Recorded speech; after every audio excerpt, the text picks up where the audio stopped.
একদিন যে হাত বুনেছিল ঐতিহ্যের নিপুণ কারুকাজ, আজ সেই হাত নতুন যুগের সাথে তাল মিলিয়ে এগিয়ে চলেছে।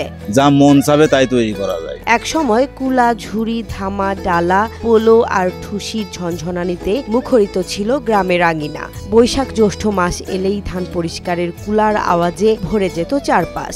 এখন আধুনিক প্রযুক্তি এসেছে, কিন্তু ঐতিহ্যের শেকড় এখনো দৃঢ়ভাবে রয়ে গেছে। খাসা, ঝুড়ি, ট্যাপারি, খারই, ঠুসি, ডালা, আড়াই ঝুড়ি, বড় ঝুড়ি, ছোট ঝুড়ি, গোল ঝুড়ি, মাটি কাটা, বিভিন্ন রকম মাল তৈরি করি আমরা। গ্রামের মাটির গন্ধ মিশে থাকা এই শিল্প এক সময় শত শত পরিবারে জীবিকা দিয়েছে। আজও 30 থেকে 40টি পরিবার এই শিল্পকে ভালোবেসে ধরে রেখেছে। এই পেশাটা আমাদের ব্যবসা, শিল্প পেশা, এটা আমাদের কাছে একেবারে কষ্টের হলেও খুব ভালো লাগে। যদিও প্লাস্টিক ও অ্যালুমিনিয়ামের পণ্য সহজলভ্য হয়েছে, তবে নতুন প্রযুক্তির সাথে ঐতিহ্যের সংমিশ্রণ ঘটিয়ে এই শিল্প টিকে থাকার নতুন পথ খুঁজছে। টিআই, সিটিআই, সাসটিআই, বুনটিআই, জতুলটিআই, কষ্টের কাজ আছে জতুলাটা, বোনা, তারপরে মুড়ি কাটা। যশোরের মনিরামপুর উপজেলার মুক্তাগাছা গ্রামের কারিগররা বলছেন, এতদিন বাপদাদার এই শিল্প করেই সংসার চালিয়েছেন তারা।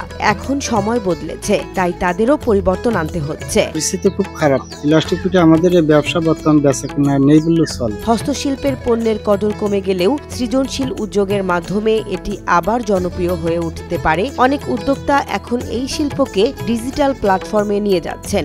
মেলার আয়োজন করা হচ্ছে এবং তরুণ প্রজন্ম নতুন উদ্ভাবনী ধারণা নিয়ে এগিয়ে আসছে।